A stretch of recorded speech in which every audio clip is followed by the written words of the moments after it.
exactly. I mean, this was one of the points in which law differs for religious institutions, lands, properties, for the majority community and for other minority communities. But what are the other points in which law treats both these properties very, very differently? Say the religious property of the majority community and the religious property of any other community, any other minority community. So let me just put it that way. The constitution is talking about the minorities, both linguistic and religious, right? Which means the government gets to make laws protecting properties or endowments or anything as as far as they stay to the secular activities, they get to do that. As abhi ke liye to, those are the judgments they say that the secular activities state can meddle with, right? Let's go with that. So accordingly, the government gets to make these laws for better regulation in terms of the secular activities of these endowments and properties. Now, coming back to the point that I made, it depends on the intention of the legislature. What would be the ask for community versus community? Let's not say versus, community wise, and what powers they would give, what constitution of the body would be, what recourse a man would have if the person is aggrieved by such body's decisions. All of this is actually completely coming out as, I would say, appeasement for one community, and the other community is no to understand. I would say, think from the point of view that a central government, be it any party, actually thought of passing an act, central act, to protect or let's say promote property grabbing by one community, whereas there is no central act for any other, for let's say any other minority for that matter, apart from Sikh. There is no other minority community which are far less than this particular community. They have no population to them. They would hardly have any properties which would really need protection. Their religious endowments and properties would need protection and regulation, basically. So they are not being protected. Why is this just one particular community, like star of the eye? Why is it so? And why is it that the majority community is being let go by the central government? Let's say not have a central act. I'm not saying give a central act. Even there is a different view in the Muslim community. So I don't exactly know. 2019 or around that time in Madras High Court, the Madurai bench was hearing a matter where Muslim community, a particular body from the Muslim community had challenged the Waqf Act, saying, why is the government meddling in our affairs? We don't need a Waqf Act.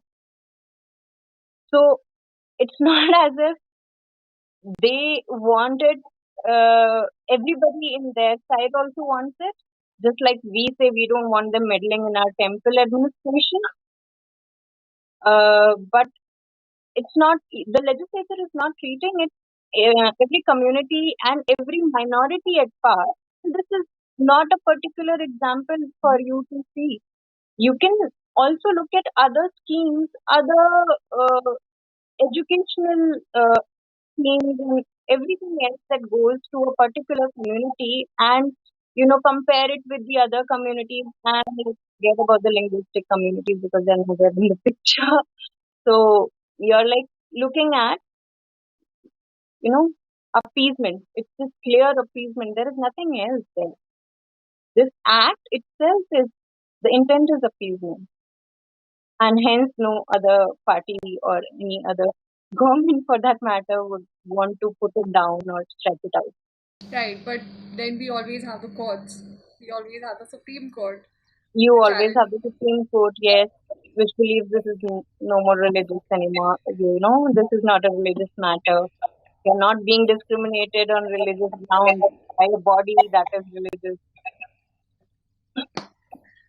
So, I mean, what we have at hand is a situation where we can simply make the the best use of the tools that we have with us. So what I guess is the solution is, since there is no state act, it's the central act which is being, applied to states.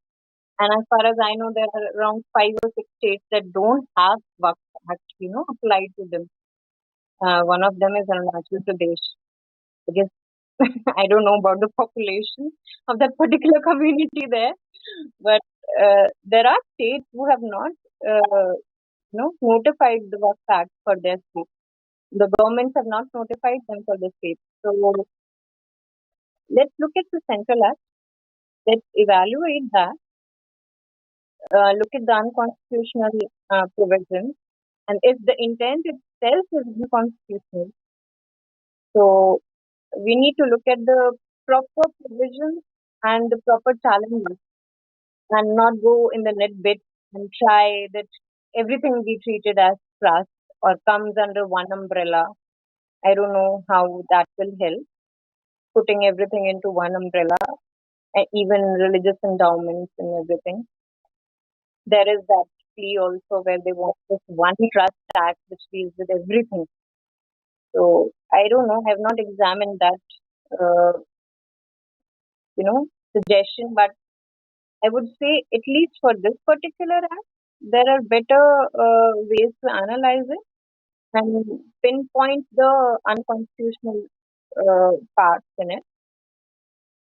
So I'm figuring, the best so far would be if you challenge the tribunal itself, if you challenge the tribunal and the legislative, power to make it, since there was none. If the tribunal goes out of picture, you would at least be open to challenge board's decision in the civil court. Let's say that would be a good start. Yeah.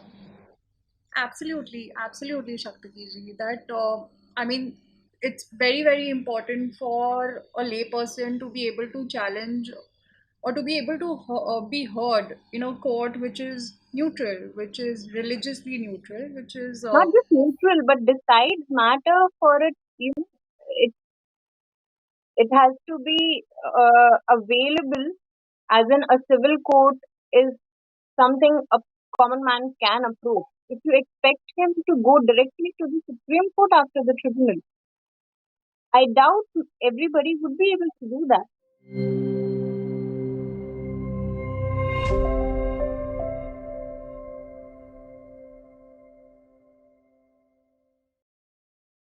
Please remember to subscribe to us and switch on the notifications for this channel. For our other social media links, more content, and to support our work, please visit citti.net. Dhanyavad. Namaskar.